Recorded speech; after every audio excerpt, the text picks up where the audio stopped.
One tweet in March 2018 nearly destroyed everything Laura Ingraham had built. The Fox News powerhouse, known for her sharp tongue and conservative fire, faced the biggest advertiser boycott in cable news history. Companies fled, sponsors vanished. Her career hung by a thread. But that explosive moment was just one chapter in a life most people never really knew about. Behind the prime-time host millions watch every night lies a story of battles fought in hospital rooms, heartbreak behind closed doors, and choices that would change everything. What really happened to Laura Ingraham? The truth is far more complicated than anyone imagined. March 28, 2018 started like any other day. Laura Ingraham sent what seemed like an innocent tweet, mocking Parkland shooting survivor David Hogg about his college rejections. "David Hogg rejected by 4 colleges and whines about it," she typed. The 17-year-old had just survived one of America's deadliest school shootings weeks earlier. His response was swift and brutal. Hogg posted a list of 12 advertisers and asked his 650,000 followers to contact them. Within 48 hours, companies started dropping like dominoes.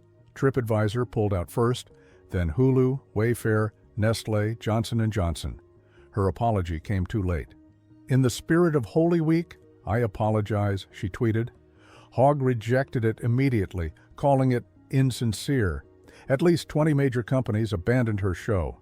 Fox News stood by her, but the financial damage was done. But this wasn't her first battle. 13 years before that tweet, Laura faced a fight nobody could ignore. April 2005 brought devastating news: aggressive breast cancer at age 42. A routine examination revealed a 9mm tumor that wasn't even visible on mammograms. Stage 1, but extremely aggressive. Within 1 week, she was in surgery. She actually called into her own radio show from the pre-op room because someone had to host it. 2 surgeries followed, then chemotherapy 6 weeks later, then radiation. She lost all her hair and experienced countless dark days, yet she kept broadcasting through every treatment. Her mother had died of lung cancer just 6 years earlier in 1999, making this diagnosis even more terrifying. Laura refuses to call herself a survivor. She insists on thriver. She wouldn't let cancer define her story. The disease tried to break her, but somehow she kept going. In the midst of her cancer nightmare, there was supposed to be hope. Just weeks before her diagnosis, Laura got engaged to businessman James V. Reyes. The timing seemed perfect, a bright spot during her darkest hour. Then reality hit like a freight train. Within weeks of starting treatment, the engagement completely fell apart. "I was engaged a couple of weeks earlier and then was unengaged a couple of weeks into the cancer," she later revealed to C-SPAN. The exact reasons remain locked away.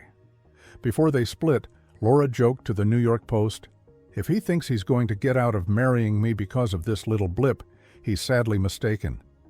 But the blip became permanent. She never married. To this day, she remains single. The combination of fighting for her life while losing her fiancé made 2005 one of the worst years imaginable. Yet somehow, it became transformative. After surviving cancer and heartbreak, Laura made a choice that surprised everyone. In 2008, she traveled to Guatemala as a single woman in her mid-40s. Standing on an orphanage doorstep, she met 3-year-old Maria Caroline. The little girl clutched a plastic bag containing all her worldly possessions. Laura called it the best thing I've ever done. 1 year later, she flew to Russia and adopted 13-month-old Michael Dmitry. Then, in 2011, she returned for Nikolai Peter.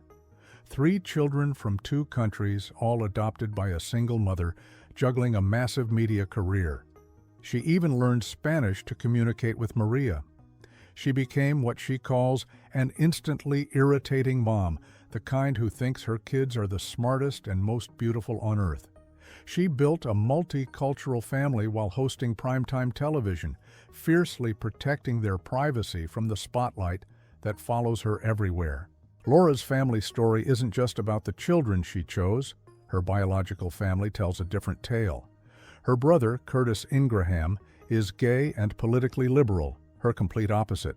The two are estranged, unable to agree on anything. Curtis has publicly attacked her conservative views, creating a permanent rift. Their father, James Frederick Ingram III, owned a car wash after 30 years in purchasing. He passed away in 2013. Their mother, Anne, daughter of Polish immigrants, worked as a waitress and in a thread mill before dying of lung cancer in 1999. Laura grew up blue-collar in Glastonbury, Connecticut, yet she and Curtis ended up on opposite sides of every issue. The family dynamic perfectly captures America's political divide. Brother against sister, same upbringing, completely different worldviews. She rarely mentions Curtis publicly. The fracture appears permanent and painful. Despite everything, Laura never slowed down. The Ingram Angle launched in October 2017 and quickly became Fox News' fourth most watched program, drawing millions every weeknight at 7 p.m. In March 2025, President Trump appointed her to the Kennedy Center board, raising eyebrows across Washington. She's one of his most loyal media allies. But November 2025 revealed something unexpected. During a live interview, Laura actually challenged Trump, questioning his policies on Chinese student visas. "A lot of MAGA folks are not thrilled about this idea," she said directly. Trump seemed genuinely caught off guard. Fox hosts rarely push back like that. She's worth an estimated $40 million and lives with her 3 kids in McLean, Virginia. She's still editor-in-chief of LifeZette and remains one of conservative media's most powerful voices. Her influence hasn't diminished one bit. Behind the controversial tweets and political battles exists a Laura Ingraham cameras rarely capture. She's a passionate advocate for international adoption, creating adoptanewattitude.com to help families navigate the bureaucratic nightmare. Nikolai was one of the last children allowed out of Russia before adoption restrictions tightened. She regularly attends breast cancer awareness campaigns, encouraging women to get examined. She credits deep faith as essential to surviving cancer. "I don't think I could have gotten through it without it." She converted to Catholicism as an adult and takes her children to church regularly.